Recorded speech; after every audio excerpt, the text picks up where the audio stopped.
Drive and RPM में आपका स्वागत है। आज हम किसी आम टेक्नोलॉजी की बात नहीं कर रहे, बल्कि हम एक ऐसे पल का विश्लेषण कर रहे हैं जो पूरी ऑटोमोबाइल इंडस्ट्री को हमेशा के लिए बदल रहा है। कई सालों तक बड़ी कार कंपनियों ने दुनिया को यह यकीन दिलाया कि इलेक्ट्रिक गाड़ियां अभी पूरा समाधान नहीं है। खास तौर पर जापान की बड़ी कंपनी टोयोटा ने बार बार कहा कि ईवीज अभी तैयार नहीं है। उनमें रेंज की समस्या है, चार्जिंग धीमी है और बैटरियां भरोसेमंद नहीं हैं। उन्होंने रेंज एंग्जाइटी को एक डर के रूप में इस्तेमाल किया ताकि लोग इलेक्ट्रिक कारों से दूर रहें। उनका कहना था कि भविष्य सॉलिड स्टेट बैटरियों का है और वे 2028 या 2030 तक आएंगी। लेकिन असल में यह सिर्फ एक रणनीति थी, समय हासिल करने की कोशिश, क्योंकि अब हकीकत पूरी तरह बदल चुकी है।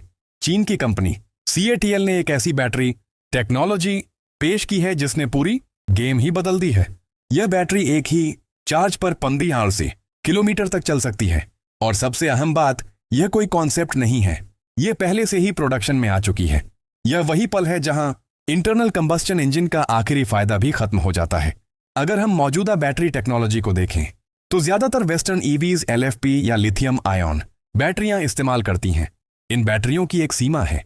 अगर इन्हीं बैटरियों के साथ 1500 km रेंज हासिल करनी हो तो गाड़ी का वजन इतना ज्यादा हो जाएगा कि सस्पेंशन फेल हो सकता है, टायर प्रेशर झेल नहीं पाएंगे और एफिशिएंसी लगभग खत्म हो जाएगी। यह एक इंजीनियरिंग लूप है। आप रेंज बढ़ाने के लिए वजन बढ़ाते हैं और वही वजन रेंज को फिर से कम कर देता है।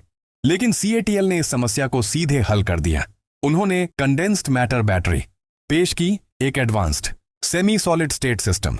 इसमें पारंपरिक लिक्विड इलेक्ट्रोलाइट की जगह एक बायोमिमेटिक स्ट्रक्चर इस्तेमाल होता है जो ज्यादा स्थिर है, ज्यादा सुरक्षित है और ज्यादा प्रभावी है। इस बैटरी की एनर्जी डेंसिटी लगभग 350 VH की जी है।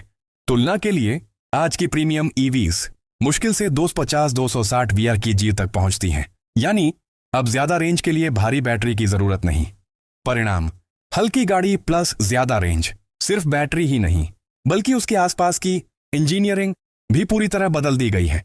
पारंपरिक ईवीज में बैटरी को सुरक्षित रखने के लिए भारी एल्यूमिनियम केसिंग इस्तेमाल होती है। यह वजन बढ़ाती है और परफॉर्मेंस को प्रभावित करती है। CATL ने इसे एविएशन ग्रेड टाइटेनियम से बदल दिया है। इस टाइटेनियम केसिंग के फायदे: 60% पतली, 30% हल्की, 3 गुना ज्यादा मजबूत। यह सिर्फ वजन कम नहीं करती, बल्कि सुरक्षा भी बढ़ाती है। साथ ही हीट मैनेजमेंट भी बेहतर होता है, जो बैटरी की परफॉर्मेंस के लिए बेहद जरूरी है।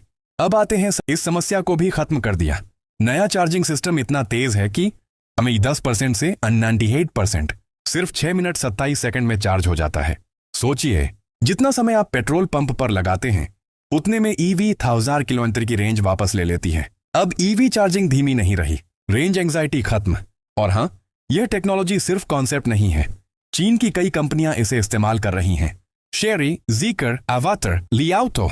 इन गाड़ियों में सिर्फ बैटरी नहीं बदली, पूरा डिजाइन बदल गया है। कुछ में बैटरी को स्ट्रक्चर का हिस्सा बना दिया गया है, जिससे स्पेस बढ़ा, वजन कम हुआ और मजबूती भी बढ़ी। यह टेक्नोलॉजी हर सेगमेंट में काम कर रही है, हाइपरकार से लेकर फैमिली EV तक। अब असली बात, ग्लोबल इंपैक्ट। यह सिर्फ अपग्रेड नहीं, एक रिवॉल्यूशन है। यूरोप, अमेरिका और जापान की पुरानी कंपनियों के लिए बड़ा चैलेंज बन चुका है। कंज्यूमर के पास अब 2 ऑप्शन हैं: पेट्रोल गाड़ी, ज्यादा मेंटेनेंस, फ्यूल खर्च; EV, लंबी रेंज, फास्ट चार्जिंग, कम खर्च। अब फैसला आसान हो गया है। ये बदलाव सिर्फ टेक्नोलॉजी नहीं, सोच का भी है। आज गाड़ी सिर्फ मशीन नहीं, एक स्मार्ट सिस्टम बन चुकी है। 1500 किलोमीटर रेंज सिर्फ नंबर नहीं, ये संकेत है कि EVs अब फ्यूचर नहीं, रियलिटी है। अब फैसला आपका है।